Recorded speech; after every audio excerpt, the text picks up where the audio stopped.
If our goal in life is to be awake, and I know you'll probably want to talk about what I mean by when I Yeah, say we need that. we need to flesh out these terms. Yeah.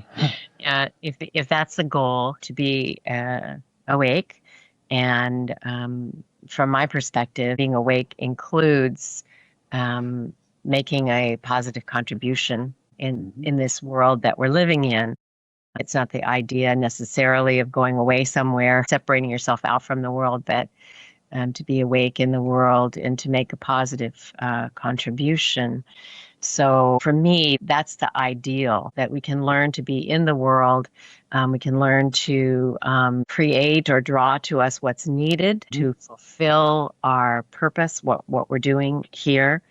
And resources are a part of that. So it's important that we learn how to do that, learn how to do it consciously and not get caught up in it. But I think it has to do with having a clear sense of what your purpose is. And by that, I mean higher purpose. Yeah. Well, speaking of higher purpose, we all have different dharmas, right? We have different paths in life. And someone like Mahavatar Babaji, who is part of your lineage, didn't do a whole lot in the world. He didn't, or isn't doing a whole lot in the world in terms of any overt thing. He's not running a business, but such beings are said to be critical to the well-being of the world. So it could be that someone's dharma is to be rather reclusive, and yet one can still be making a great contribution if that is one's dharma, right? I would totally agree with that.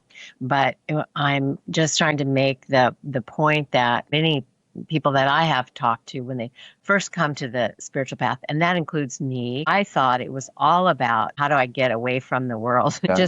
It just seems so messy. If I Yeah. can just own myself into a higher state of consciousness and I can go live at an ashram and everybody will be kind and loving and meditative and it just won't be so messy. Well, that's just a false idea. Mm-hmm. It's just as messy inside an ashram as it is outside, as far as I know.